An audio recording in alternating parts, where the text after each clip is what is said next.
ఈ కథ ఒక హీరో గురించి కాదు, ఒక సాధారణ అబ్బాయి గురించి. అతని పేరు రాజు. రాజు పుట్టింది ఒక చిన్న ఊరిలో. అతను ఒక నిరుపేద. అతని తండ్రి రోజువారీ కూలి పని చేస్తే కానీ గడవని కుటుంబం వాళ్ళది. రాజు చదువులో ముందుంటాడు. టీచర్లందరూ ఈ అబ్బాయిలో ఏదో ఉంది అని మెచ్చుకుంటూ ఉంటారు. కానీ స్కూల్ అయిపోగానే అతని చేతుల్లో పుస్తకం ఉండదు, టీ గ్లాస్ ఉంటుంది.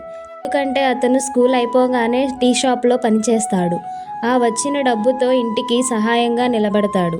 ఫ్రెండ్స్ అందరూ ఆడుకుంటుంటే అతను దూరంగా నిలబడి చూస్తాడు. అప్పుడు రాజు మనసులో ఒకే ఒక్క ప్రశ్న, నా జీవితం ఇంతేనా అని.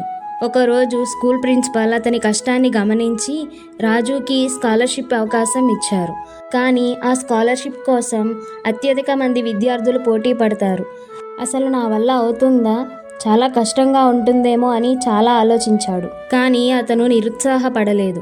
ఉదయం 4 గంటలకు లేచి చదువుకునేవాడు. పొద్దునపూట స్కూల్కి వెళ్ళేవాడు. సాయంత్రం టీ షాప్లో పనిచేసేవాడు. రాత్రిపూట మళ్ళీ చదువుకునేవాడు. అలా స్కాలర్షిప్ కోసం చాలా కష్టపడి చదివేవాడు.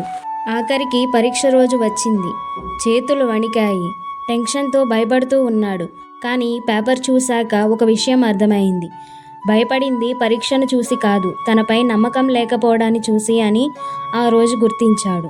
రోజులు గడిచాయి. ఫలితాలు వచ్చాయి. రాజు పేరు ఫస్ట్ ర్యాంక్ దగ్గర కనిపించింది.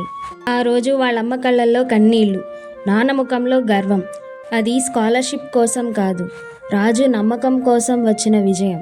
పరిస్థితులు మనల్ని ఆపలేవు, మనము ఆగితే తప్ప. ప్రతిరోజు వేసే చిన్న అడుగు ఒకరోజు జీవితాన్నే మార్చేస్తుంది.